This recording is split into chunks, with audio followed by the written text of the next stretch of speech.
Hello everyone. आज हम electric field due to continuous charge distribution को डिस्कस करते हैं। हम जानते हैं that electric field intensity due to a point charge is given by E is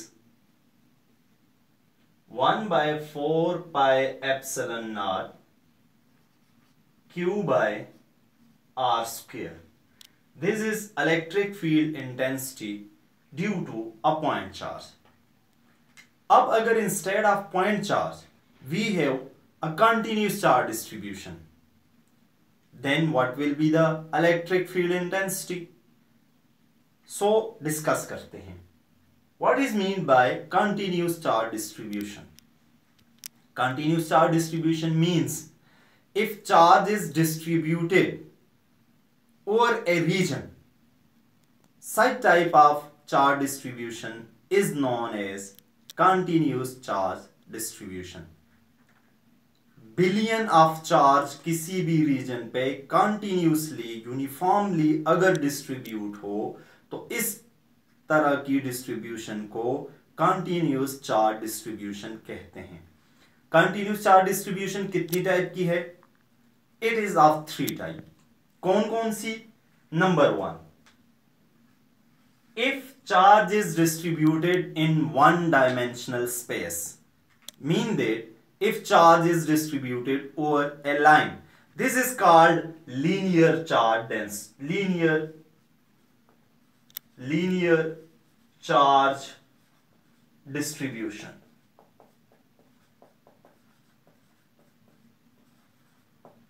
What is mean by linear charge distribution? If charge is uniformly distributed over the line, such type of charge distribution is known as linear charge distribution. For linear charge distribution, we take linear charge density lambda, which is given by lambda is charge distributed over length, charge per unit length. This is called linear charge density. Second type of continuous charge distribution is surface charge distribution. Surface charge distribution क्या है? If charge is distributed over the surface area, such type of charge distribution is known as surface charge distribution, and it is the case of two-dimensional charge distribution. Surface charge distribution के लिए we study surface charge density, which is given by sigma is equal to charge distributed over area. Third type of continuous charge distribution is volume charge distribution. Volume charge distribution. If charge is distributed within the volume, such type of charge distribution is known as volume charge distribution. Volume charge distribution 3-dimensional charge distribution है. For volume charge distribution we study volume charge density, which is given by volume charge density rho is equal to charge distributed within the volume, charge per unit volume. This is called volume charge density. अब अगर electric field continuous charge distribution से find करनी हो तो वो हम कैसे find करेंगे? So in order to find the electric field due to continuous charge distribution we will follow certain steps. वो प्रोसीजर क्या है उसको अब हम स्टडी करते हैं. प्रोसीजर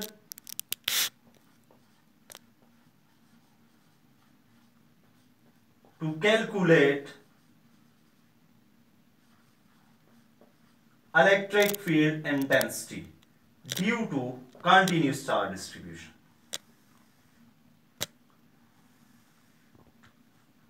फर्स्ट स्टेप, जो पहला स्टेप है कंटिन्यूस चार्ज डिस्ट्रीब्यूशन से इलेक्ट्रिक फील्ड इंटेंसिटी को मेजर करने का, वो ये है कि सबसे पहले हमने यह डिसाइड करना है कि चार्ज डिस्ट्रीब्यूशन असल में किस टाइप की है, whether the charge is distributed over the line, or charge is distributed over the area, or charge is distributed within the volume.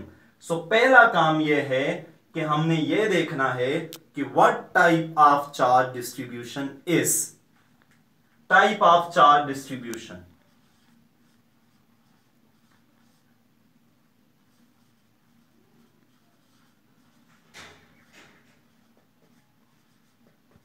Second step, हमने ये जान लिया, हमें ये पता चल गया कि किस टाइप की चार्ज डिस्ट्रीब्यूशन है। सेकंड जो केस है, अब उस टोटल चार्ज को जो अगर लाइन पे डिस्ट्रीब्यूट है या ओवर द सरफेस एरिया या विद इन द वॉल्यूम, तो उस चार्ज को डिवाइड कर लेना है स्मॉल पार्ट्स में, डिवीजन कर लेनी है। Second step, we will divide the whole charge into small number of differential element। ये सेकंड पार्ट है, डिवीजन है चार्ज डिस्ट्रीब्यूशन की, डिवीजन करनी है into differential element। Third step, तीसरा स्टेप क्या है? द थर्ड स्टेप इज, हमने डिवाइड कर लिया डिफरेंशियल एलिमेंट में टोटल चार्ज को। अब हमने हर एक डिफरेंशियल एलिमेंट को कंसीडर कर लेना है एज ए पॉइंट चार्ज। चौथा स्टेप क्या है? The fourth step.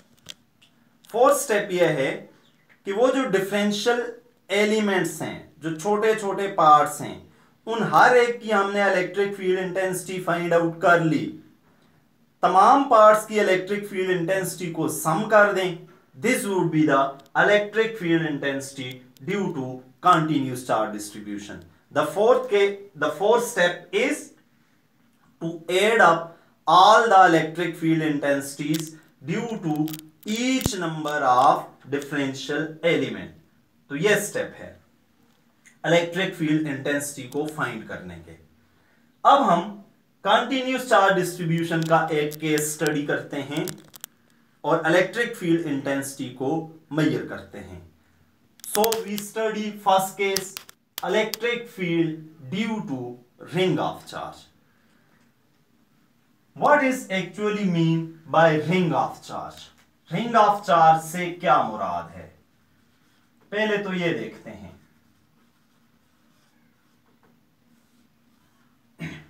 Remember that ring of charge is an example of linear charge distribution। Ring of charge को हम ऐसे डिफाइन करते हैं, एक फाइनाइटेड लेंथ की अगर हमारे पास कोई भी रॉड हो, उसको अगर हम 2 पाई रीजन में बेंड कर दें, this is called ring of charge. What is ring of charge? A rod of finite length which is bended into 2 pi region, this is called ring of charge. तो चलें ring of charge की electric field intensity measure करते हैं। In order to measure the electric field intensity due to ring of charge, let we consider a ring of charge with the radius r। ये उसका radius r है। इसके ऊपर positive charge हम distribute कर देते हैं और हम ये कंसिडर करते हैं कि ये जो रिंग ऑफ चार्ज है, it is either made of plastic और some insulating material so that the charge cannot move over the ring। इस रिंग के ऊपर चार्ज मूव ना कर सके। हमने electric field intensity at a point P due to ring of charge find करनी है। This ring of charge it lies in XY plane. The point P is at a distance Z from the centre of this ring.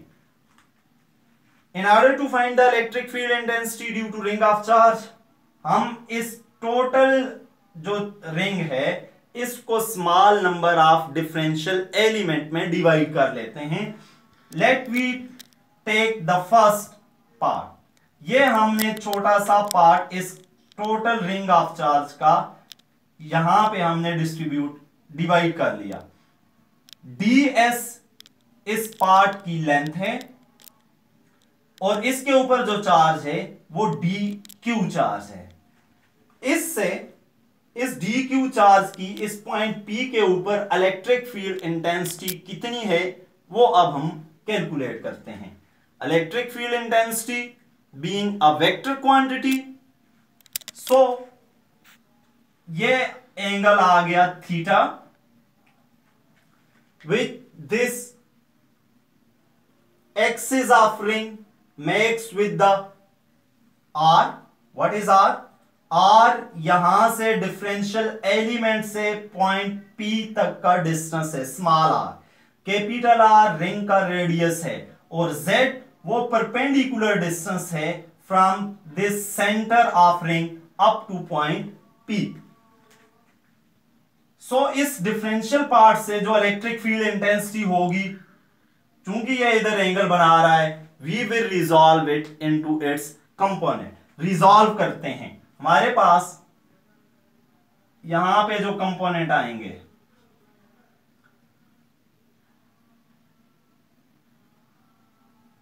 एक component ये आ गया और दूसरा component ये आ गया।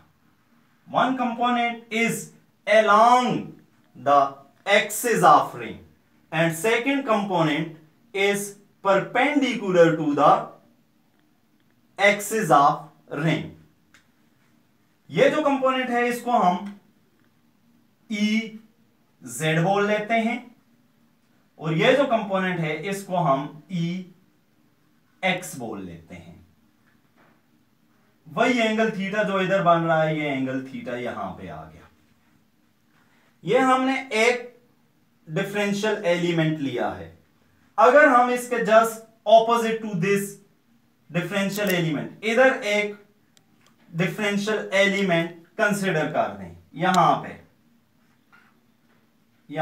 dq charge इधर ले लें, तो इस पॉइंट P के ऊपर due to this charge electric field intensity कितनी होगी वो देखते हैं। ये वाला डिस्टेंस भी आ गया r, तो यहां पे भी सिमिलरली इस डिफरेंशियल चार्ज की वजह से यहां पे इलेक्ट्रिक फील्ड इंटेंसिटी जो होगी उसको भी हम उसके कंपोनेंट में रिजॉल्व करते हैं। So we resolve it into its component. ये इलेक्ट्रिक फील्ड इंटेंसिटी है, उसको उसके कंपोनेंट में रिजॉल्व किया। एक कंपोनेंट ये आ गया और दूसरा कंपोनेंट ये आ गया। Mean that one component is parallel to the axis of ring and second component is perpendicular to axis of ring। तो इसको हम EX बोल लेते हैं और इसको हम ये जो कंपोनेंट है EZ बोल लेते हैं। इस डायग्राम को अगर हम गौर से देखें, those components which are perpendicular to the axis of ring, they have equal magnitude but opposite direction, so they will cancel the effect of each other। Mean that EX वाले जो कंपोनेंट हैं वो एक दूसरे के इफेक्ट को cancel कर लेंगे, जबकि EZ वाले वो कंपोनेंट इलेक्ट्रिक फील्ड इंटेंसिटी का which is parallel to the axis of ring, ये आपस में एड अप हो जाएंगे और जो नेट इलेक्ट्रिक फील्ड इंटेंसिटी होगी वो सिर्फ और सिर्फ EZ की वजह से होगी। EX वाले कंपोनेंट सारे कंपोनेंट एक दूसरे के इफेक्ट को कैंसल आउट कर लेंगे। Now we calculate the electric field intensity. तो इसके लिए as it is ring of charge is an example of linear charge distribution, so we use linear charge density lambda which is equal to charge distributed over length। यहां पे instead of length हमारे पास जो length element है वो ds है, so we have lambda equal to q divided by d s. तो यहां से हमारे पास क्यू की जो वैल्यू आएगी चार्ज की वो होगी lambda d S.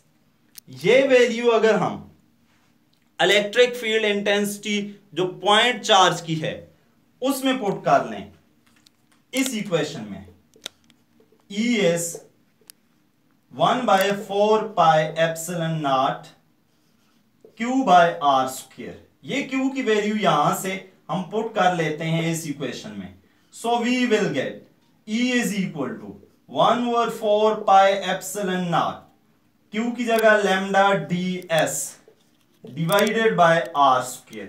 Late we call this is equation number 1।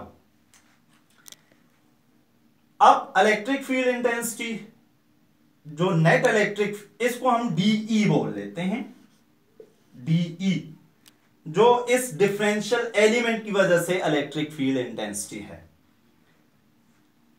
यहां पे जो इलेक्ट्रिक फील्ड इंटेंसिटी हमारे पास है वो only due to Z component है। It means E is sum of all this dE but along z axis। तो अब हम इलेक्ट्रिक फील्ड इंटेंसिटी along जो z axis है पहले वो फाइंड आउट करते हैं। वो वाली वैल्यू हम इधर पुट करते हैं इस इक्वेशन में, इसको हम 2 बोल लेते हैं। हमारे पास नेट इलेक्ट्रिक फील्ड इंटेंसिटी की वैल्यू आ जाएगी।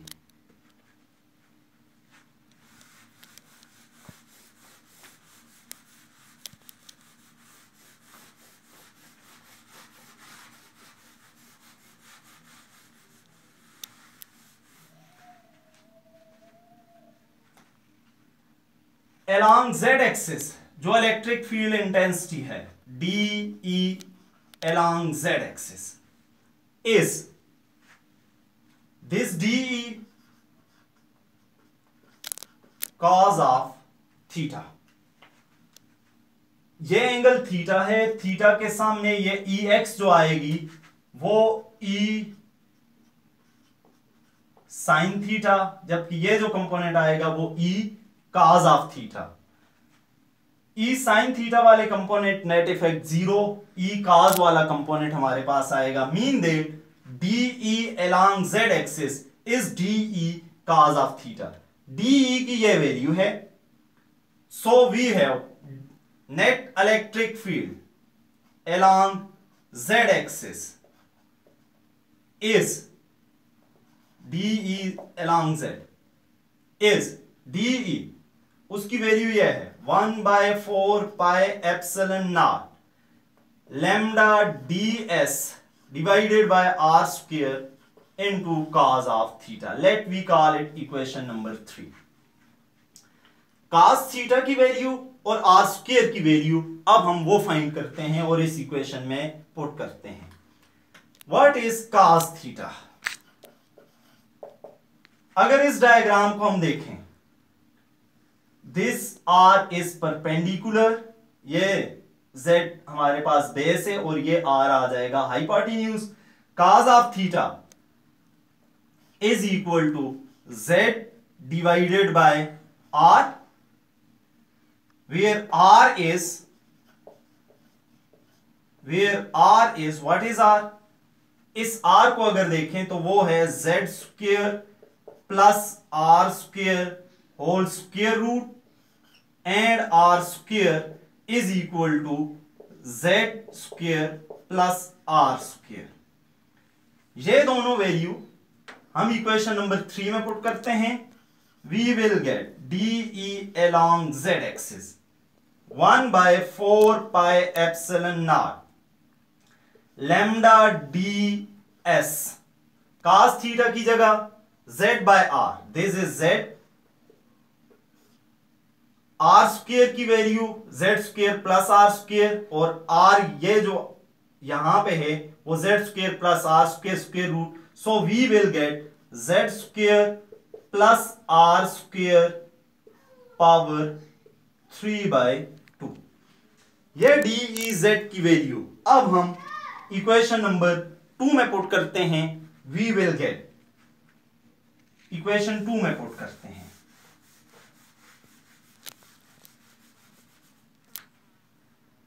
we will get electric field intensity due to ring of charge is 1/4 pi epsilon naught k लिख लेते हैं, इंटीग्रल z lambda ds और z square plus r square 3/2। Integral की limit कहां किस पे अप्लाई होगी? अगर हम इस इंटीग्रल को देखें, z लैम्डा और r ये तो चेंज नहीं हो रहे, चेंज हो रहा है ओनली ds, डिफरेंशियल एलिमेंट जो हमने लिया है वो चेंज हो रहा है। ds की लिमिट कहां से कहां तक है? ds की लिमिट है 0 से लेकर 2 पाई r तक।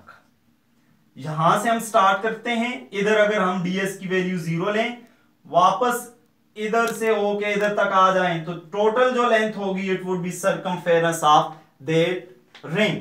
सो ds की वैल्यू 0 to 2 पाई r तक है, ये वाली वैल्यू आ गई। अब जो कांस्टेंट टर्म है बाकी उनको हम इंटीग्रल से बाहर ले आते हैं, इज के जेड लैम्डा और z square plus r square 3/2 integral 0 to 2 pi r ds। Integral लेके लिमिट अप्लाई करते हैं, we will get E is equal to k z lambda divided by z square plus r square 3/2। यहां से जो आएगा हमारे पास s आएगा, उस पे लिमिट अप्लाई की, upper limit 2 pi r minus lower limit is 0। We will gate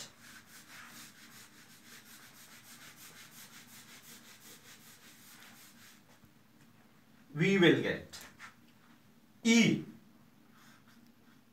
is equal to k z lambda into 2 pi r divided by z square plus r square 3/2। यहां पे lambda into 2 pi r is here lambda into 2 pi r, 2 pi r length है, lambda linear charge density है, ये equal है total charge on the ring. ये value इधर put करें, we have E equal to k z q divided by z square plus r square 3/2। This is electric field intensity at point P due to ring of charge। अब हम इस result को discuss करते हैं।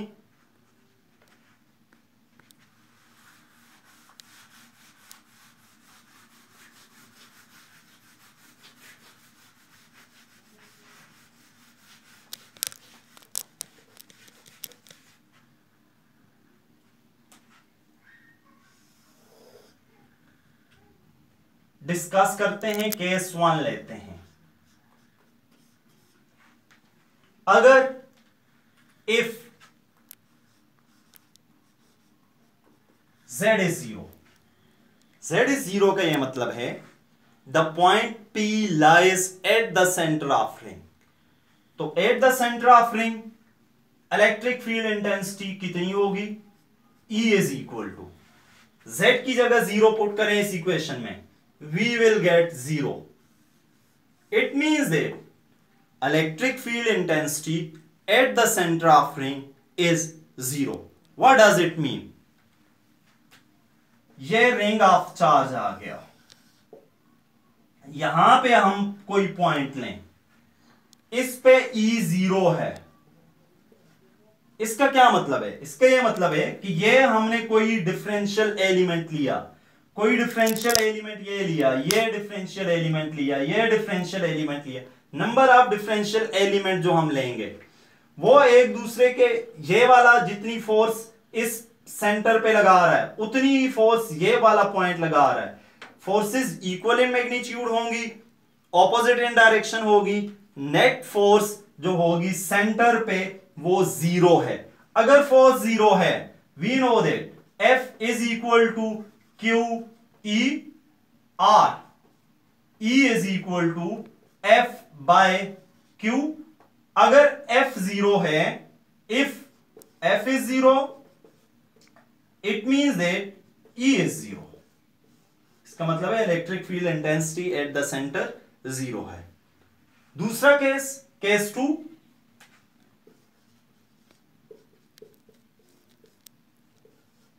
if this Z is much greater than R, Z अगर R से बहुत ज्यादा हो, what does it mean? इसका यह मतलब है